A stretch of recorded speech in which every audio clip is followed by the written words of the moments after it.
అందరికీ నమస్కారం. రాజమౌళి గారు తెరకెక్కించబోతున్న సినిమా వారణాసిలో కన్నడకి సంబంధించిన ఒక హీరో నటించబోతున్నట్టు కూడా తెలుస్తోంది.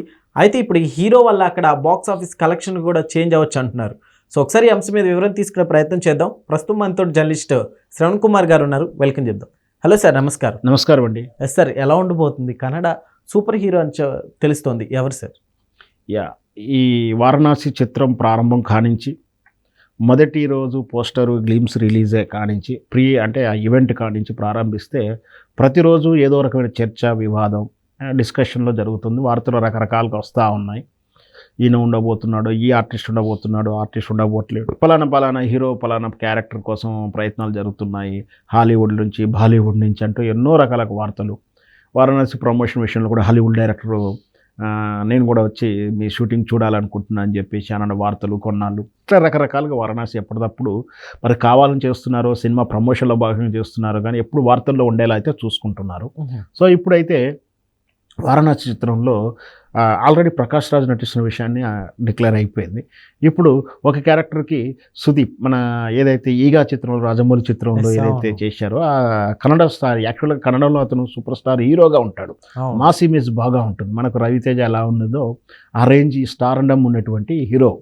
అట్లాంటి హీరోలను నేను తీసుకొచ్చి మనకు క్యారెక్టర్ విలన్గా చేశారు తెలుగులో. సహజంగా చాలా సందర్భాల్లో జరిగింది. ఇప్పుడు కాదు, ప్రతిఘటన చిత్రం నుంచి చూసుకుంటే చంద్రరాజు, కన్నడ ప్రభాకరు, చిరంజీవి గారి చిత్రంలో విలన్గా చేశాడు కన్నడ ప్రభాకరు. అక్కడ మాత్రం సూపర్ స్టార్ హీరో. అక్కడ చరణ్ రాజు గారు ప్రతిఘటనలో విలన్గా చేశారు, అక్కడేమో హీరో అతను. సో కొన్ని డిఫరెన్స్ ఉన్నాయి. సరే, ఏదన్నా కూడా తెలుగు చిత్రానికి ఎలా పరిచయం చేస్తే అలాగే మార్క్ ఉంటుంది. సుదీప్ గారు మంచి నటుడిగా మంచి గుర్తింపు అయితే వచ్చింది ఈగ చిత్రంతో. సో ఈ చిత్రంలో క్యారెక్టర్ చేయబోతున్న వార్తలు అయితే వస్తున్నాయి. బహుశా 99% వారణాసి చిత్రంలో యాంటీ క్యారెక్టరే కావచ్చు. ఎందుకంటే అక్కడ ఇది సోషియో ఫాంటసీ చిత్రం, అంటే మెథాలజికల్ మిక్స్ ఉన్నా కూడా సోషియో ఫాంటసీ కలిపి చూపిస్తున్నారు. సో ఆడ ఆల్రెడీ వారణాసి టైటిల్ కానీ ఆ విధానం చూస్తే హిందూ భావజాలాలు, హిందూ ట్రెండ్ అయితే నడుస్తూ ఉంది ఇప్పుడు ఆ తాలూకు చిత్రం కోవాలక తీస్తూ.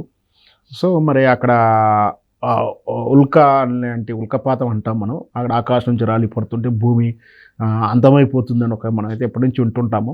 అలాంటి సందర్భాన్ని కీ పాయింట్గా తీసుకుంటూ సినిమానైతే ఆద్యంతం విజువల్ ఎఫెక్ట్స్తో తీస్తున్నట్టుగా మనకైతే అనిపిస్తూ ఉంది.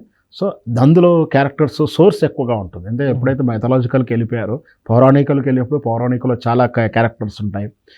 వరాలు ఇచ్చే దేవతలు, పూజలు, ఈ రాక్షసులు, ఇట్లాంటి దేవుళ్ళకు మళ్ళీ పక్కనే ఉండేటువంటి ఇవన్నీ క్యారెక్టరైజేషన్లో ఎక్కువగా డిమాండ్ ఉంటుంది. సో దాంట్లో క్యారెక్టర్ని బట్టి కూడా యాంటీ క్యారెక్టర్స్ ఉంటాయి, ఇవన్నీ ఉంటాయి. కాబట్టి అట్లాంటి ఆర్టిస్టులకు డిమాండ్ ఎక్కువగా ఉంటుంది. సో వారణాసిలో అందుకే తరచూ చాలా పేర్లు వింటున్నాం. ఆ పేరులో భాగంగానే ఇప్పుడు మనం సుదీప్ గారు పేరు అయితే వింటున్నాం. సుదీప్ గారు ఉంటే మోస్ట్లీ యాంటీ క్యారెక్టర్, అంటే విలన్ క్యారెక్టర్, నెగిటివ్ క్యారెక్టర్ ఉంటుండవచ్చు అనేది మనం చెప్పొచ్చు. కానీ మన సినిమాలో ఏం జరుగుతుందో ఏమవుతుందో సినిమా రిలీజ్ అయితే కానీ మనం ఏం చెప్పలేదు. సార్, పాన్ ఇండియా లెవెల్ మొత్తాన్ని కవర్ చేయడానికి ఇలా ప్రతి ఇండస్ట్రీ నుంచి ఒక్కొక్కరిని తీసుకొస్తున్నారు అనుకోవచ్చు. ఖచ్చితంగా పాన్ ఇండియా కాదు, పాన్ వరల్డ్ స్థాయి కూడా తీసుకెళ్తున్నాడు రాజమౌళి గారి బిజినెస్ టాక్టిక్. అదే చెప్పాను మొదటి నుంచి కూడా. నేను ఏం చెప్తున్నానంటే రాజమౌళి గారి చిత్రం స్టార్టింగ్ పిన్ టు ఎండింగ్ వరకు ప్రతిదీ కూడా ఒక పిఆర్ అంటే పబ్లిక్ రిలేషన్ మేనేజ్మెంట్ వాంటింగ్లో చేస్తుంటాడేమో అనిపిస్తూ ఉంటుంది. ఎందుకంటే సినిమాని హైప్ క్రియేట్ చేస్తుంటాడు. దాంట్లో 100 రూపాయలు ఖర్చు పెట్టిన 1000 రూపాయలు ఖర్చు పెట్టిన రేంజ్లో చూపిస్తే రేపు పొద్దున 1000 రూపాయలు ప్లస్సే అమ్ముకుంటాడు కదా బిజినెస్ ఎప్పుడైనా. ఆ టెక్నిక్ పే చేస్తాడు. ఆయన సినిమా ఖర్చు తక్కువ పెట్టిండు, అంటే 200 కోట్లు పెట్టి సినిమా తీస్తుండొచ్చు, కానీ అది 500 కోట్ల సినిమా ప్రాజెక్ట్లా బిల్డప్ ఇస్తాడు, దాన్ని హైప్ క్రియేట్ చేస్తారు. అప్పుడు 500 కోట్ల నుంచి బిజినెస్ వస్తుంది కదా. సో 500 కోట్ల తర్వాత నిజంగా కూడా ఆల్రెడీ అంటే బిజినెస్ అమ్మకముందే, సినిమాని అమ్మకముందే ప్రాఫిట్లో ఉండిపోయాడు రాజమౌళి గారు.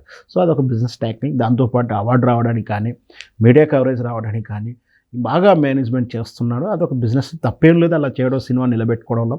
అంత మేనేజ్మెంట్ చేయగలిగినప్పుడు కాబట్టే కదా ఆస్కార్ లెవెల్లో వెళ్ళగలిగాడు. ఓకే. ఎస్ సార్, అయితే ఇప్పుడు అంటే ఇట్లా కవర్ చేసి అంటే ప్రతి ఒక్కసారి ఇట్లా మంత్లీ ఒకసారి 2 మంత్లీ ఏదో ఒక అప్డేట్ ఇస్తూ ఉన్నారు. ప్రజల్లో వారణాసి గురించి డిస్కస్ రావడానికి ఇలా చేస్తున్నారు అనుకోవచ్చా? ఖచ్చితంగా నేనేం చెప్తున్నాను, ప్రతిదీ కావాలి కూడా మేనేజ్మెంట్ ఫస్ట్ నుంచి చివరి వరకు కూడా సినిమా ఏదో ఒక రకంగా వార్తల్లో ఉండి దాన్ని హైప్ క్రియేట్ చేసుకుంటూ బజ్ క్రియేట్ చేసే భాగంగానే చేస్తుంటాడు. సో ఏం జరిగినా కూడా వారణాసి మంచి టెక్నికల్ వాల్యూతో పాటు సినిమా మహేష్ బాబు రేంజ్ తగ్గట్టు బిజినెస్ ఉంటుందనే నా ఉద్దేశం. Okay sir, thank you.